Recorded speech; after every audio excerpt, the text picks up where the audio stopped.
সচেতনতার মধ্য দিয়ে আমরা এই দেশ থেকে দুর্নীতিকে রুখতে হবে। ছাত্র আন্দোলনের গণ অভ্যুত্থানের মধ্য দিয়ে নতুন এক দেশ উদয় হয়েছে। এখনই সময় তারুণের স্বপ্নের দেশ করার। সেখানে থাকবে না কোনো দুর্নীতি, সন্ত্রাস কিংবা সংঘাত। এমন আলোর দিশা নিয়ে দেশ জুড়ে পালিত হচ্ছে আন্তর্জাতিক দুর্নীতি বিরোধী দিবস। দিনটি উপলক্ষে সোমবার সকাল থেকে দেশের বিভিন্ন জেলা, শহর, উপজেলা পরিষদ ও ইউনিয়ন পরিষদে ছিল নানা আয়োজন। দুর্নীতির বিরুদ্ধে তারুণের একতা, গড়বে আগামীর শুদ্ধতা, এই স্লোগানে খাগড়াছড়িতে দুর্নীতি প্রতিরোধ দিবস পালিত হয়েছে। সকালে খাগড়াছড়ি টাউন হলে জেলা প্রশাসন, দুর্নীতি দমন কমিশন, দুর্নীতি প্রতিরোধ কমিটি ও সচেতন নাগরিক কমিটির যৌথ উদ্যোগে এক আলোচনা সভার আয়োজন করে।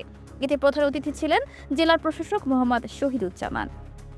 এই সময় অন্যান্যদের মধ্যে বক্তব্য রাখেন অতিরিক্ত পুলিশ সুপার মাহমুদা বেগম, দুর্নীতি প্রতিরোধ কমিটির সভাপতি অ্যাডভোকেট জসিমউদ্দিন মজুমদার এবং সচেতনতার মধ্য দিয়ে আমরা এই দেশ থেকে দুর্নীতিকে রুখতে হবে।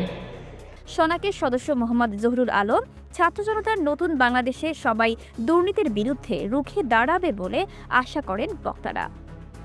প্রতিরোধ কমিটি দুর্নীতি বিরোধী মনোভাব সৃষ্টিতে কাজ করে, আর দুর্নীতি দমন কমিশন হচ্ছে দুর্নীতি যারা করে তাদের বিরুদ্ধে শাস্তিমূলক ব্যবস্থা নেওয়ার জন্য আইনানুগ পদক্ষেপ গ্রহণ করে।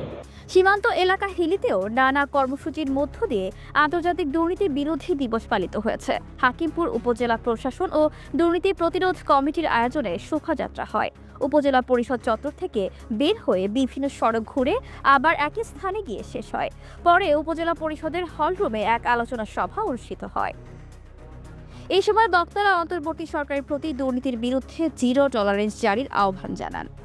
নাহার বর্ণা, অনুসন্ধান নিউজ।